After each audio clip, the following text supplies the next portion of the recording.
Olá, galerinha do nono ano, tudo bem com vocês? Vamos começar a nossa aula de física, certo? Pegue o nosso livro 2. Eu vou começar com o quê? Com a correção das páginas 54 e 55, certo? Após, eu vou explicar da página 57 a 60. E vai ficar disponível para vocês um trabalho avaliativo, certo? Eu vou mandar lá o link no WhatsApp e vocês vão responder esse trabalho apenas uma vez, certo? Todos precisam resolver este trabalho. Tia, qual é o conteúdo? O conteúdo do livro 2 até essa parte de máquinas simples que eu vou explicar hoje, tá certo? Vamos lá começar aqui com a nossa correção. Primeira questão que se encontra na página 54. Na figura, que representa esquematicamente o movimento de um planeta em torno do Sol, a velocidade do planeta é maior em. Por quê? Pela segunda lei de Kepler, que a gente vimos na explicação, quanto mais perto o planeta estiver do Sol, maior a sua velocidade orbital, certo? Quanto mais próximo o planeta estiver do Sol, maior a sua velocidade orbital. Não esqueçam disso. Por isso que a resposta correta aqui na nossa primeira questão é o item E, ok? Vamos agora para a segunda questão, vamos ver o que ela nos fala. Sobre as leis de Kepler, a lei da gravitação universal, assinale a única alternativa correta. Ele quer saber a única. Então, o que significa? Apenas uma está correta. Vamos analisar aqui o item A. O item A fala assim, ó, o módulo da força gravitacional entre dois corpos é inversamente proporcional ao produto das massas desses corpos. O item A está correto? Não está correto. Por que não está correto o item A? Com certeza, se tivesse sala, vocês iriam responder. Não é inversamente proporcional, galerinha. Mas sim não é inversamente proporcional, como está dizendo aí, mas sim diretamente proporcional, certo? Por isso que o item A está correto. Não é inversamente, mas sim diretamente, certo? Então, o item A já não é o item correto. Vamos analisar o item B. Os planetas descrevem órbitas elípticas em torno do Sol. E esse se localiza no centro das elipses. É no centro das elipses? O Sol, ele não se localiza no centro das elipses, mas sim em um dos focos, certo? Então, no caso, já não está correto o item B, porque aqui era para estar em um dos focos, certo? Vamos aqui ao item C, ó. Um segmento de reta traçado do Sol até dado planeta descreve áreas iguais em intervalos de tempos iguais. Será que o item C está correto? Pela segunda lei de Kepler, esse item C ele está correto pela segunda lei de Kepler. Vamos analisar a D, né? Já sabemos que o item C aqui está correto, mas vamos analisar o restante. O item D. O módulo da velocidade com que os planetas percorrem suas órbitas em torno do Sol tem sempre o mesmo valor. Isso aí está incorreto. Por quê? Devido à órbita elíptica, gente, a velocidade, ela varia, certo? Ela não vai ter o mesmo valor, ela vai variar, certo? Olha o item E. Em decorrência da massa de Júpiter ser muito maior que a massa da Terra, o período de translação de Júpiter é maior do que da Terra. Está incorreto porque não há relação do período com a massa. Não há essa relação aqui não, certo? Não existe essa relação. Por isso que está incorreta esse nosso item E. Vamos agora para a nossa terceira questão, certo? Terceira questão. Deixa a tia aqui apagar isso aqui, para a gente passar para a terceira. Terceira questão, ela fala assim. Analise as proposições a seguir sobre as leis de Kepler. Depois, marque a alternativa que apresenta a soma aqui, ó, desses númerozinhos. A soma das proposições corretas. Vamos analisar cada um cuidadosamente. Olha aqui a primeira.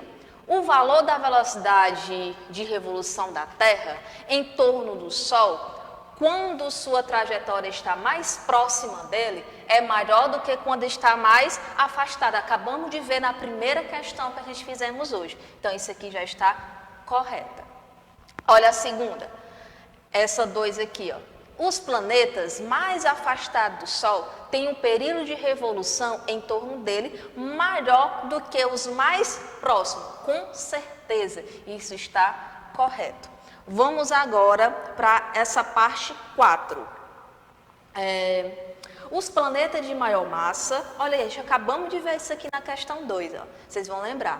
Os planetas de maior massa levam mais tempo para dar uma volta em torno do Sol devido à sua inércia. Isso está incorreto. Essa 4 aqui, ela está incorreta, porque não há relação, galerinha, do período com a inércia. Não existe essa relação. Por isso que esse item aqui que está com o número 4, ele não está correto, certo? Porque não existe uma relação com a inércia.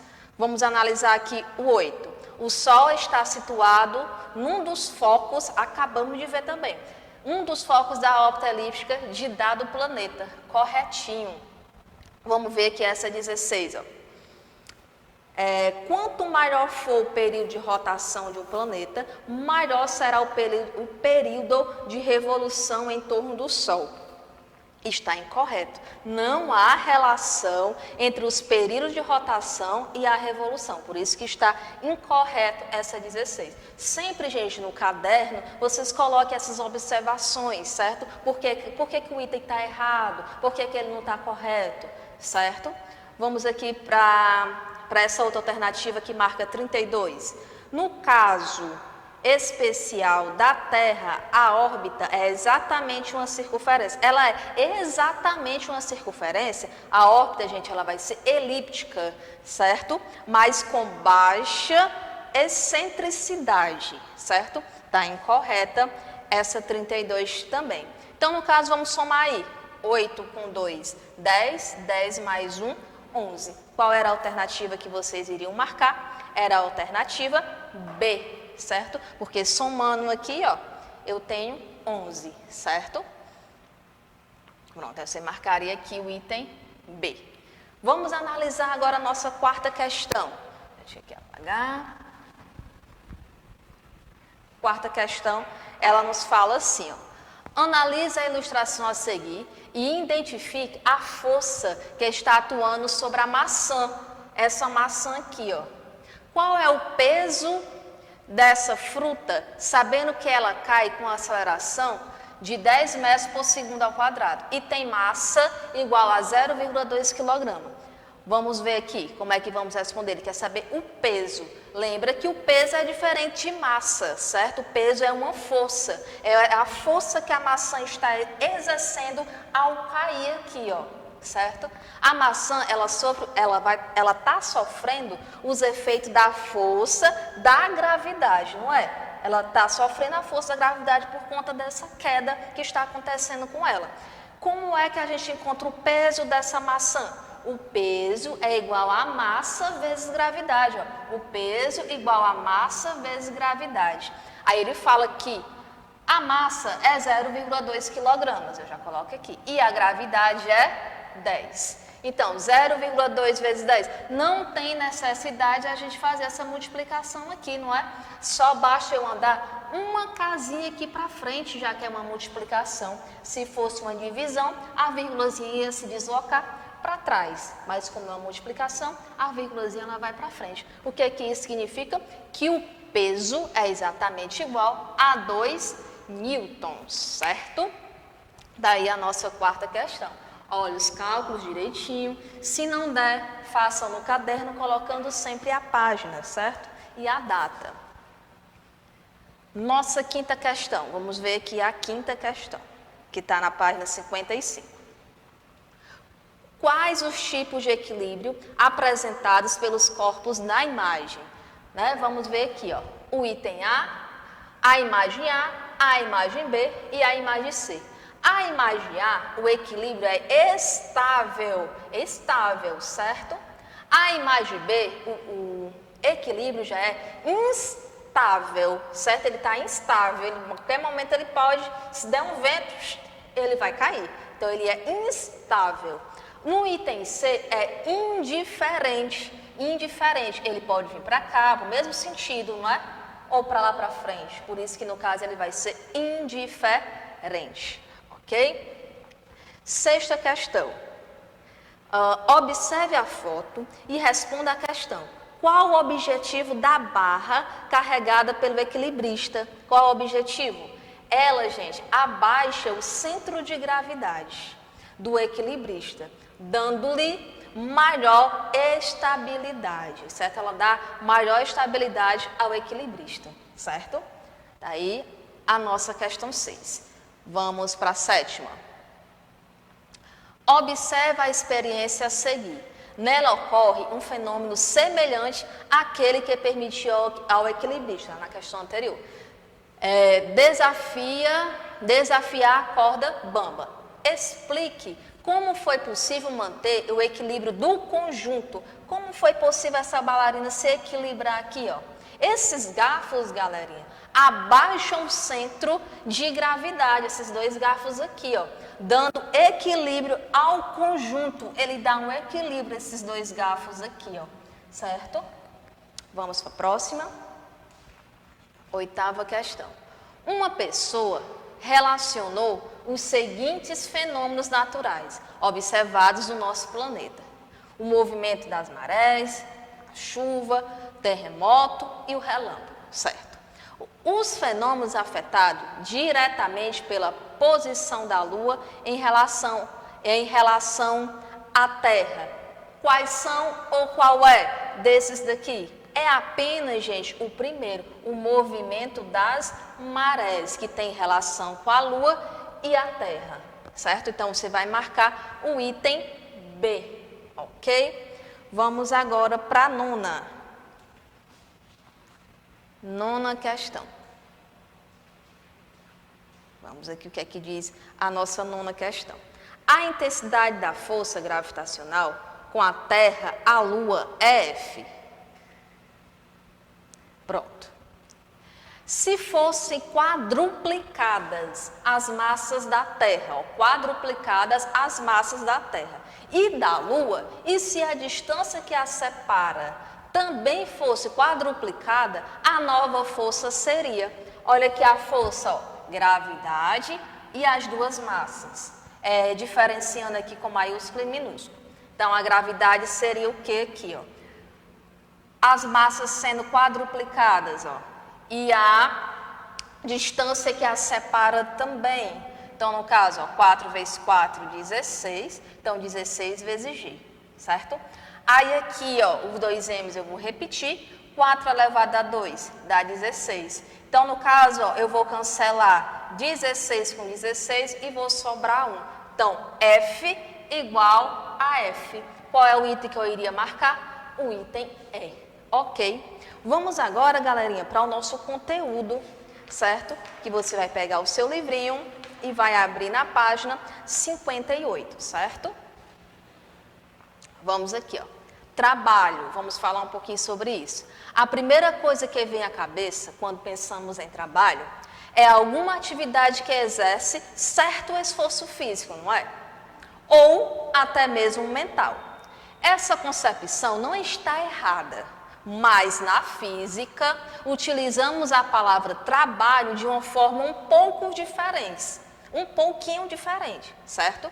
Ó, quando uma força ela age sobre um objeto e ele se desloca, como consequência dessa força, logicamente, você aplica uma força e, por consequência, ele se move. Dizemos que ela realizou um trabalho, já que ele se moveu, porque você aplicou uma força sobre ele, certo? Ou seja, para que haja trabalho, é necessário que haja o quê? Uma força. Para que haja determinado trabalho, você precisa aplicar uma força, certo? A qual causa um deslocamento. Você aplicou uma força e se deslocou, você já está aplicando o chamado trabalho, certo? Olha aqui esse sem tempo que tem no material de vocês. Energia é a capacidade de fazer algo acontecer ou funcionar, não é? Tivemos isso. Uma das principais características é o fato de a energia estar sempre se transformando. Por exemplo, quando nós se movimentamos, estamos transformando a energia química dos alimentos que ingerimos em energia cinética, certo? Essa parte aqui é a definiçãozinha de energia que até já estudamos esse assunto. Vamos mais adiante. Olha aqui, ó. A força gravitacional exercendo um trabalho aqui, ó. Certo? Nessas duas fotos a gente vê o trabalho sendo realizado de duas maneiras diferentes, ó. Se pararmos para pensar, para haver deslocamento, deve existir um movimento, certo? Para você deslocar, você precisa se mover. O que é que isso significa? Logo, para que haja trabalho, é necessário que haja transformação de algum tipo de energia para energia mecânica. Logo, podemos definir trabalho como o que é o trabalho? A medida da energia que é transferida para um corpo. Você vai transferir uma energia para determinado corpo. Você transferindo essa energia, esse corpo ele vai entrar em movimento. Por quê? Porque você aplicou, você transferiu uma energia para aquele corpo, certo? Agora aqui, ó. Como o trabalho representa a energia transferida, você transferiu a energia para aquele corpo, usaremos Joule como a unidade de medida do sistema internacional. O Joule, o Jzinho, certo? A gente até já conhece ele. Ó, representaremos trabalho pela letra W. Por conta do trabalho ser escrito em inglês, ele é representado pela letra W. E matematicamente podemos expressá-lo pela seguinte forma: W, que é o trabalho, é igual a F, que significa força, que é dada em newtons, trabalho é dado em joule, e esse D, o que é esse D? É o deslocamento, que é uma unidade de medida que será dado em metro, certo? Então, no caso, eu tenho um W, que é o trabalho, eu tenho um F, que é a força, e eu tenho um D, que é o deslocamento, ok? Observação. A equação anterior é utilizada quando a força e o deslocamento têm a mesma direção. Certo? Então, o que isso significa? Você vai usar essa fórmula quando a força e o deslocamento tiver a mesma direção, certo? Neste livro, vamos nos restringir a esses casos específicos. Existem 3 tipos de trabalho: motor ou positivo, resistente ou negativo e nulo, certo? São esses 3 tipos de trabalho. Trabalho motor ou positivo, que é isso aqui. Quando a força aplicada e o deslocamento têm a mesma direção e o mesmo sentido. Mesma direção e mesmo sentido. Trabalho resistente ou negativo, o que isso significa? Quando a força aplicada e o deslocamento têm a mesma direção, porém, sentidos contrários, certo? Olha a diferença aqui. Trabalho nulo, o que significa? Quando não há força atuante no objeto, ou não há deslocamento. Então, o trabalho será nulo, quando não há força atuante e quando não há o deslocamento, certo? Vamos aqui mais adiante, já tinha que apagar. Está aqui o exemplo, pelas imagens a gente consegue entender bem melhor aquelas definições. Olha aqui essa primeira. Quando caímos, a força gravitacional exerce um trabalho positivo em nós, certo? Agora aqui, ó, o paraquedas faz força contrária à queda de um paraquedista, certo? Olha esse outro aqui, ó, ele está paradinho. O que isso significa? Quando uma pessoa senta em um sofá, aplica força sobre o sofá, sobre ele, mas não há um deslocamento. Portanto, o trabalho dessa força ela é nula. Ele está aplicando uma força no sofá, Ele aplica uma força aqui, mas o que significa? Portanto, o trabalho vai ser nulo, porque não houve um deslocamento, certo? Ele aplicou sim uma força, mas houve deslocamento? Não houve, por isso o trabalho nesse caso, a força nesse caso será nula, ok? Vamos aqui para a próxima. Ou seja, podemos representar a potência pela seguinte equação. Potência será igual ao W, o que significa? A potência, certo? Será igual a esse W aqui, ó, que significa o quê? Trabalho, certo? Esse W aqui significa trabalho, que é dado em joule, e o tempo significa, esse Tzinho significa tempo, que é dado em segundos. Não esqueça, certo? As unidades de medida que são importantes. Quando você for trabalhar exercícios que relatem essa fórmula, quando você for para a potência, tem que ser representado com W. O trabalho tem que ser dado em joule, certo? E o tempo tem que ser dado em segundo. Agora aqui, ó, a unidade padrão do SI para a potência é o Hertz, que o dá. Podemos dizer que se um ventilador tem 50 Hz de potência, desprezando qualquer tipo de perda, ele transforma 50 joules de energia elétrica em energia mecânica por segundo. Algumas outras unidades utilizadas para a potência são o cavalo a vapor, e esse outro aqui, certo? Tá aqui as unidadezinhas e a quantidade que ele representa dessa unidade de potência aqui, certinho? Vamos mais adiante. Máquinas simples, vamos falar um pouquinho de máquinas agora. Quando a gente escuta essa palavra máquinas, vem muitas coisas na nossa mente, não vem? As máquinas que são utilizadas nas empresas, né? Uma máquina de lavar que é utilizada na nossa residência, vários exemplos de máquina. Ó, com o aumento da tecnologia, o homem foi construindo máquinas cada vez poderosas e complexas. Porém, neste capítulo estudaremos as chamadas máquinas simples, ou seja, aquelas máquinas que não têm uma fonte de energia interna. Podem parecer inúteis no primeiro pensamento da gente, mas se utilizadas da maneira correta, nos ajuda a realizar vários tipos de trabalho. Olha aqui, ó. Olha como essa ferramenta aqui vai lhe ajudar a fazer um determinado trabalho. São sistemas conhecidos como multiplicadores de força, certo? Quando você aplica uma força aqui em uma dessas cordas, essa maquinazinha aqui, ela vai lhe ajudar bastante, certo? Vamos aqui mais adiante aqui para a gente ver mais fotos. Pronto. Era essas duas fotos mesmo que eu tinha para mostrar para vocês. Aí aqui, ó, se você aplicar, você pegar em uma dessas cordas, essa máquina que está segurando essa parte aqui, ela vai lhe dar um esforço bem menor com ela. Imagine se não tivesse, você ia precisar de gastar mais trabalho, vai ter que usar mais força do que se não tivesse utilizando essa máquina, essa ferramenta, certo? Então, aqui foi o nosso conteúdo de hoje.